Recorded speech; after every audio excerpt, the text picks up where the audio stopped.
this is Kritika. Welcome back to my channel. Most of you may already know this, but I love traveling. I do travel a decent amount and I always get asked questions about how I plan my trip, so I thought I'll make a whole video about how you can go about planning a trip abroad. I feel like planning a trip is really important because most times you're probably only going to visit a country once and international travel is not cheap. So you definitely want to make the most of your time in another country, and doing a bit of planning in advance will really go a long way in that. So that's what today's video is going to be about. I'm also coincidentally dressed appropriately for this video because my t-shirt says on vacay. So I feel like I have a lot to say about this topic, so this video might be a little long, but I hope you find it useful. Also, a lot of people have been messaging and asking me where I'm traveling to next, and I'm going to Iceland in July. I'm super excited about it. Anyway, in this video I'm going to start by taking you through my process of planning a trip, and then I'm going to give you a few general tips about planning a trip. If you're new here, be sure to subscribe and press the bell button to never miss any of my videos, and let's just get started.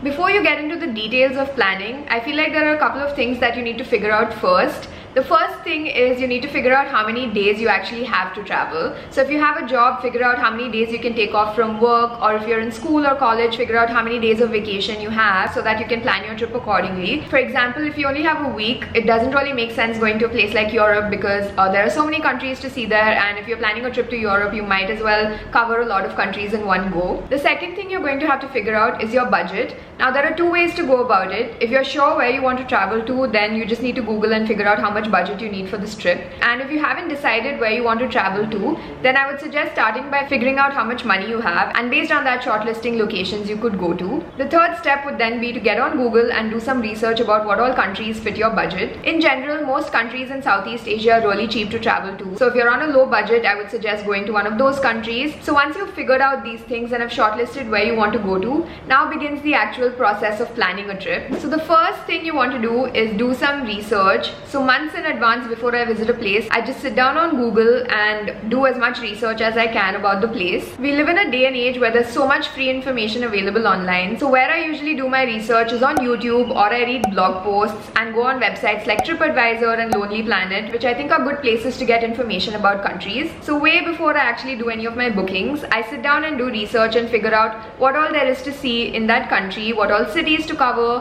what all tourist spots to cover within the city, and that kind of gives me an idea of how many days I want to spend in each place. This really comes down to personal preference though, so do your own research and figure out what all places you want to see and have a vague plan for your trip in mind. The second step is to apply for your visa. So as Indians, unfortunately, we need a visa to visit most countries. So again, for this, go on Google and figure out what the procedure is to get your visa and if you actually need a visa. So for many countries within Asia, Indians get visa on arrival, which is really convenient. But for countries in Europe and places like US and Australia, Indians need visas, and the whole visa procedure takes a really long time, so you have to plan this months in advance and apply for your visa. You could choose to do this on your own, or there are travel agents who help you with that. I personally like doing it on my own, and I feel that it's a lot cheaper as well. So for most countries, you do easily get a visa. It's just that the process might be time consuming, but there are a few countries like the US where they do reject visas. So because of that, I wouldn't really recommend booking hotels and flights and stuff in advance. However, in the case of Iceland, for which we needed a Schengen visa,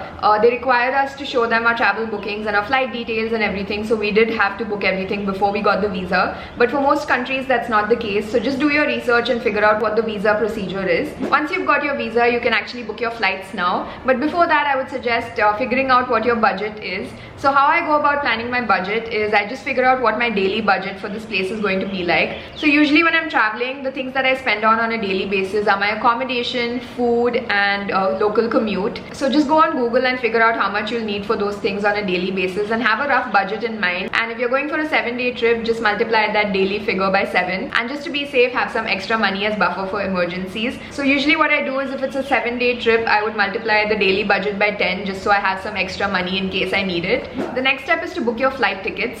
So how I usually book my flight tickets is I go on different websites and see where I'm getting the best deal, and I book my flight tickets on that site. So I recently came across this app called Vigo, which is actually really nice. So what this app does is that it's an aggregator, so it'll look at the flight tickets on different websites and give you the best possible deal. I'm considering visiting Jordan in August, and I was just looking at flight tickets to Jordan on Vigo, and a round trip for the dates I wanted was for 30,000 I think, and I was checking on other websites and it was for 35-40,000 on other websites. So I definitely found Vigo a lot cheaper, and I thought I'd share it with you because I didn't really know about the app and I thought it was quite cool. Also, I was just checking and they have over 113 countries listed on the app, which I thought was really cool because a lot of times when I'm booking tickets, I don't really find a lot of countries on apps like Make My Trip and stuff. So yeah, Vigo is quite a cool app that I've discovered recently. I'll leave a link to it in the description in case you want to check that app out.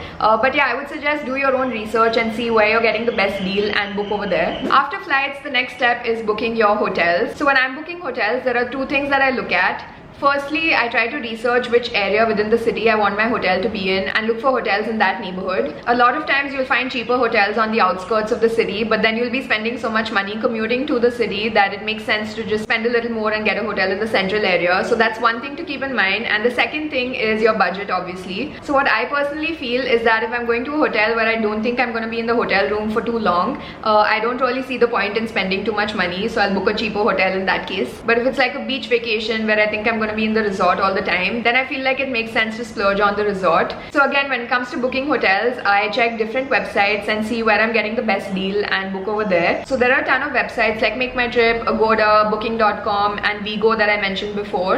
So I usually compare the prices on all these sites and then make the booking accordingly. Sometimes when you're traveling to a remote place, I think the best thing to do is just emailing the hotel and communicating with them directly. So a lot of websites actually give you the option of paying for the hotel once you reach the destination, which is what I usually try and opt for just in case my plans change. Also, other things that I look for when booking a hotel are if they have Wi-Fi, if they offer free breakfast and free water and stuff like that, because that makes your stay convenient. So just look for reviews of your hotel online before making any bookings. The next thing you have to do is do some research about local transportation. So there are some countries which have really amazing public transport that you can make use of, and some countries that don't, in which case you'll have to rent a bike or a car or take a taxi. So just do some research about what kind of local commute there is in the country you're going to and be prepared accordingly. The next thing that I do is just checking if there are any unique, interesting sightseeing tours that are run in this country. So I usually like doing all the sightseeing on my own, but I feel like there are some tours that give you a really interesting, unique perspective which you couldn't possibly get on your own. So for example, when I was in Vietnam, I did two tours which were on the back of a bike, and one was a food tour and one was a sightseeing tour, and those were really amazing tours. Like, I wouldn't have experienced the city the same way if not for those tours. So these kind of tours are really nice. So do your research, and sometimes these tours can be really expensive, so just check the reviews and see if it's actually worth it. Also, some of these tours actually might get sold out, so you want to make these bookings in advance so that you don't miss out on them. The next step is to buy travel insurance. Now, I hear a lot of people saying they don't need travel insurance because they're healthy, but travel insurance is not just for medical purposes. It also covers you from theft. So if you're traveling and you lose something, travel insurance will cover you for that. So I think it's a good idea to get travel insurance. Next, you'll have to figure out the whole currency situation. So in most countries, I feel like an international debit card or credit card works, but there might be additional charges if you use it in another country. So you'll have to do your own research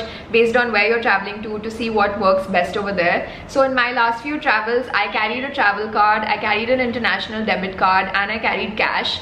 And usually I feel like cash works best because that's accepted everywhere, but you'll have to check online to see what the cheapest option is and where the best place to get your money converted is. My next tip is about packing. So do your research and see what the weather is going to be like when you're traveling to that country and pack accordingly. Also, there are so many articles online that kind of guide you with what to pack when you're visiting a certain country. So basically just Google that and see what the weather is going to be like. So when I went to Vietnam, I didn't really know Hanoi is going to be cold, so my brother and I didn't really carry proper winter clothes, and we got there and it was freezing, so we had to buy jackets. So don't do that, just plan in advance and pack accordingly. So this is basically my process of planning a trip. It involves a lot of research online, and there's so much free information these days which is just so convenient. So make sure you do your research before the trip. Now moving on to some of my general tips about planning a trip and some things you should keep in mind. So the first thing is you need to check if you can get a SIM card at the airport or what the procedure to get a SIM card is, because in some countries like Vietnam, it's really easy to get a SIM card at the airport, but in countries like the US, I don't think you get it at the airport. So you'll have to figure out what you're doing about your SIM card and internet. My second tip is to buy and carry one of those multi-purpose travel plugs, because the Indian plug point doesn't really work in a lot of countries, so it's good to have that multi-plug. My third tip is to make sure you have all the basic travel apps on your phone like Google Maps, Uber and Google Translate. Also just check if there are any apps that are popular in that country and just download those as well, because those might come in handy. My next tip is to carry a photocopy of your passport at all times. I know a lot of people suggest that you should have your passport with you at all times, but I don't trust myself with my passport, so I usually just carry a copy of the passport with me. So just make sure you have multiple copies of all your important documents like your flight tickets and passport and hotel bookings and stuff online, and a printout of it as well. Next, be sure not to keep all your cash in one place. Just make sure you're putting all your cash in different places and in different bags and suitcases, and just like separate all your cash so that if something bad happens, you don't end up losing all your money. Next, take some time to learn the basics of the local language and the local culture, because it's really important to be respectful of other people's culture when you're visiting their country. And like I said before, make sure you have Google Translate on your phone, because if you're going to a country where English is not popular, it might be difficult to communicate, so Google Translate really helps. My last tip, which is kind of a desi tip I think, is to carry some snacks with you, especially if you have some dietary restrictions. So I'm vegan, and before I turned vegan I was vegetarian all my life, so I usually like carrying some snacks just in case I don't find anything to eat. Honestly, I've never really been to a country where I've had problems with food, but I think it's still a good idea to carry some snacks just in case.